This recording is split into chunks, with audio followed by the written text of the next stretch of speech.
அனைவருக்கும் எனது அன்பான வணக்கங்கள். இன்றைக்கு வந்து ஒரு செம்ம சூப்பரான ஸ்நாக்ஸ் ஐட்டங்க. இது வந்து ரொம்பவே சூப்பரா இருந்தது. இது வந்து நான் அரிசி மாவுல பண்ணியிருக்கேங்க. அப்புறம் வந்து ரொம்ப ஈஸியான மெத்தட் தான். அப்புறம் தேவையான பொருட்கள் எல்லாமே நம்ம சிம்பிளா வீட்ல உள்ள பொருள் வச்சே பண்ணியிருக்கேங்க. சூப்பரா இருக்கும். இதே மாதிரி உங்க வீட்ல ட்ரை பண்ணுங்க. இப்போ இது எப்படி பண்ணுறதுன்னே பார்க்கலாம். நான் வந்து 250 கிராம் அரிசி மாவு எடுத்திருக்கேன். இந்த அரிசி மாவு வந்து நம்ம இடியாப்பத்துக்கு, புட்டுக்கெலாம் பயன்படுத்துவோம்ல அந்த மாவு தான். இப்போ இந்த மாவுல கொஞ்சமா கருவேப்பிலை, கொத்தமல்லி இலை, அப்புறம் வந்து பூண்டு வந்து ஒரு 4, 5 பல் பூண்ட இந்த மாதிரி கேரட் சீவுறதுல வச்சு சீவி எடுத்துக்கோங்க. அப்புறம் 1/4 இன்ச் அளவு இஞ்சி, 2 பச்சை மிளகாய்.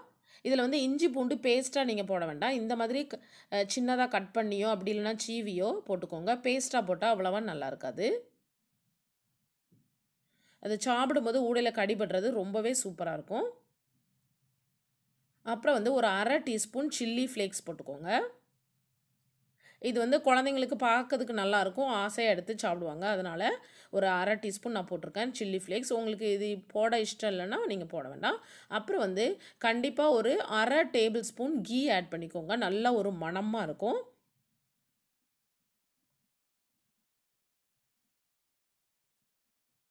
அப்புறம் கொஞ்சமாக ஒரு 2 பிஞ்ச் மஞ்சள் பொடி. இந்த மஞ்சள் பொடி வந்து லைட்டாக நல்லா கொஞ்சம் கலர்ஃபுல்லாக இருக்கிறதுக்காக தான் நம்ம பயன்படுத்துகிறோம். இல்லைன்னா வெள்ளை வெள்ளையன்னு இருந்ததுன்னா அவ்வளோவா நல்லா இருக்காது.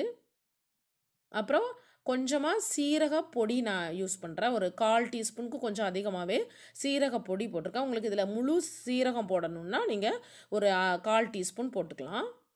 1/4லேருந்து ஒரு 1/2 டீஸ்பூன் வரை போட்டுக்கலாம். அப்புறம் இதில் உங்களுக்கு அஜ்வைன் இஷ்டம்னாலும் போட்டுக்கலாம். எங்கள் வீட்டில் இஷ்டம் இல்லை, அதனால நான் வந்து அஜ்வைன் போடலை. பட் போட்டால் அதுவும் சூப்பராக இருக்கும். இப்போ வந்து தேவையான அளவு உப்பு சேர்த்துக்கோங்க.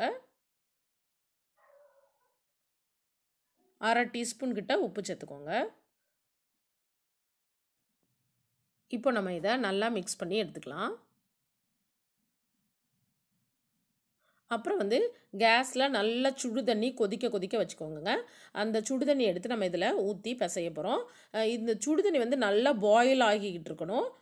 இப்போ நம்ம எப்படி இடியாப்பத்துக்கெலாம் நகைச்சூடு பயன்படுத்துவோம் அது மாதிரி இருக்கக்கூடாது.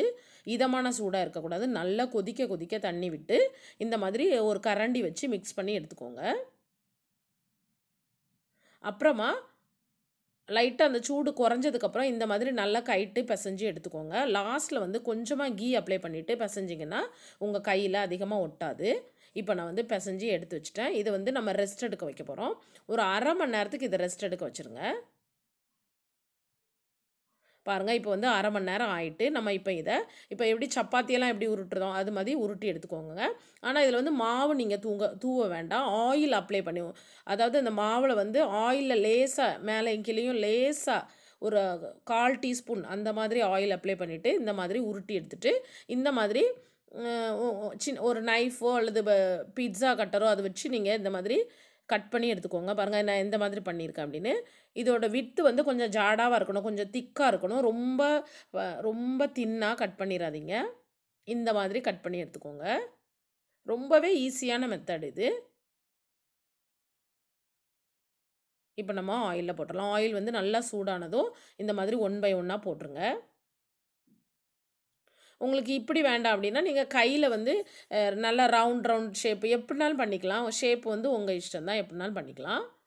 நான் வந்து இந்த மாதிரி பண்ணியிருக்கேன். இது வந்து குழந்தைங்க அப்படியே எடுத்து கெச்சப்பில் டிப் பண்ணியோ அல்லது க்ரீன் சட்னியில் டிப் பண்ணியோ அப்படியே சாப்பிடுவாங்க. ரொம்ப சூப்பராக இருக்குங்க. அப்புறம் வந்து இது சும்மாவே நல்ல மொறுன்னு இருக்குங்க.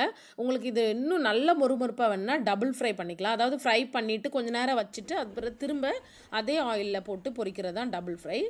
பாருங்கள் இதோட கிறிஸ்பினஸை பாருங்கள். நான் இப்போ வந்து லைட்டாக இப்படி தட்டி காமிக்கிறேன் பாருங்கள். ரொம்ப சூப்பராக கலகலான்னு சத்தம் வருது. ரொம்ப சூப்பராக இருந்ததுங்க. எங்கள் வீட்டு பக்கத்தில் வந்து அந்த கொஞ்சம் வேலை நடந்துக்கிட்டு இருக்கு ரோடில். அதனால் அங்கே அந்த வாய்ஸ் இருக்கிறதுனால நான் ஒரிஜினல் சவுண்டை வந்து மியூட் பண்ணி வச்சுருக்கேன். ஏன்னா அதோட சத்தம் ரொம்ப அதிகமாகவே இருக்குது. பாருங்கள் ரொம்ப சூப்பரான சத்தம் வருது.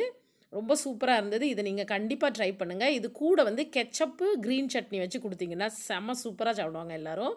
தேங்க்யூ ஸோ மச் ஃபார் வாட்சிங்.